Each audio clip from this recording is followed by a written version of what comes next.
पुढची महत्त्वाची बातमी आपण पाहूयात। चीज एनालॉग वापरासंदर्भात अन्न औषध प्रशासनाच्या विभागाच्या वतीने आता इशारा देण्यात आलेला आहे। रेस्टॉरंट आणि हॉटेल्समध्ये ग्राहकांची दिशाभूल होत असल्याच्या तक्रारी सातत्याने प्राप्त होत होत्या। पनीर फक्त दुधापासून एनालॉग वेगळ्या घटकांपासून तयार केलं जात आहे। ग्राहकांना खरेदीच्या वेळी एनालॉग तपासण्याचं आवाहन देखील आता अन्न औषध प्रशासनाच्या वतीने करण्यात आलेलं आहे। तर अन्न औषध प्रशासनाच्या वतीने आता या संदर्भातला इशारा सुद्धा देण्यात आलेला आहे।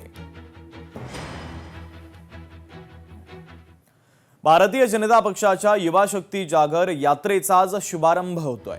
भारतीय जनता पक्षाच्या प्रदेश कार्यालयामध्ये कार्यक्रमाचं आयोजन करण्यात आलंय। मुख्यमंत्री फडणवीसांच्या उपस्थितीमध्ये शुभारंभ केला जाणार आहे।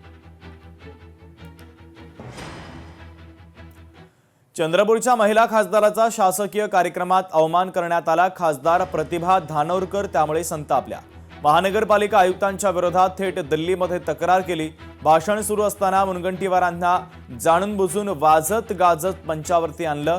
खासदारांचा मान नाकारून कार्यकर्त्यांचा मंचावर सत्कार करण्यात आला। खासदार प्रतिभा धानोरकरांनी आक्षेप घेतलेला आहे।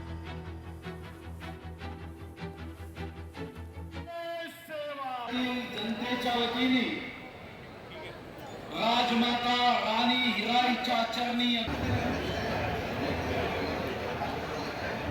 माननीय पुलकर सिंह मुख्य कार्यकारी अधिकारी माननीय महानगरपालिका चंद्रपूर यांनाही विनंती करेन की त्यांनी आपलं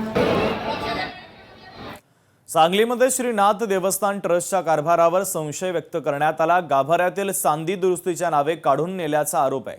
चांदी दान केलेल्या भाविकाचा श्रीनाथ देवस्थान ट्रस्ट वरती हा आरोप आहे।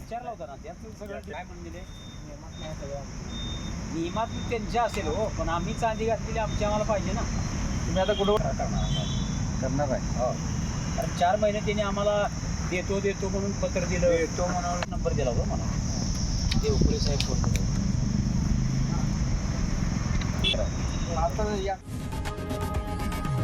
लोकशाही मराठी ऐका, पहा, जागरूक रहा।